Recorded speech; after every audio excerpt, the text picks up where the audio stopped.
Jenazah Randi, warga desa Ihing, Kecamatan Bulo, Polewali Mandar, terbujur kaku di RSUD Polewali Mandar, Sulawesi Barat. Pria 23 tahun ini meregang nyawa usai ditahan di sel tahanan Polres Polewali Mandar beberapa waktu lalu. Pihak keluarga pun meradang. Pria yang diduga melakukan pencurian biji kakao ini dinilai meninggal tak wajar. Apalagi di seluruh tubuhnya ditemukan banyak luka lebam. Ini panggilannya orang tadi dari gunung, pas saya juga ditelepon dari gunung, panggilannya meninggal memang dibawa ke rumah sakit, Pak. Meninggal di mana? Meninggal di kantor polisi. Baru alasannya polisi sama mamanya biar sakit anaknya, jadi saya bawa ke rumah sakit dulu. Tapi rupanya sudah meninggal. Rupanya sudah meninggal di tempat kemarin. Iya, ternyata sudah meninggal ini anak-anak dibawa kemarin. Itu sudah berapa lama di kantor polisi? Baru 3 malam, Pak, ini anak di kantor polisi. Memang ada sakit atau? Tidak pernah sakit.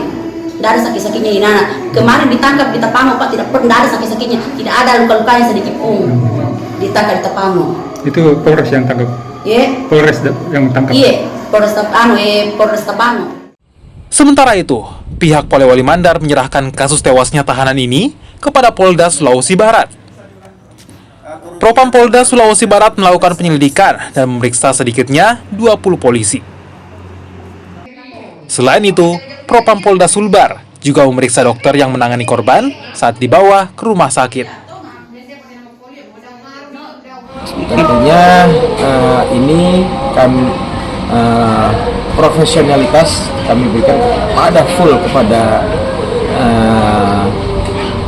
Polda Sulbar dalam menanganinya, sehingga kami hanya menyiapkan personil yang mau diperiksa kami ikut, kami ambil, kami siapkan.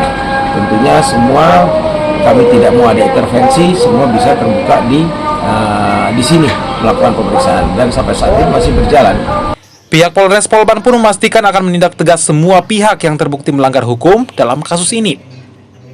Sementara jenazah Randi telah dibawa pihak keluarga ke kampung halaman untuk dimakamkan. Pihak keluarga berharap mendapatkan keadilan atas kasus tewasnya Randi dalam sel tahanan ini. Edwin Arwan Pitu, Kompas TV, Polewali Mandar, Sulawesi Barat.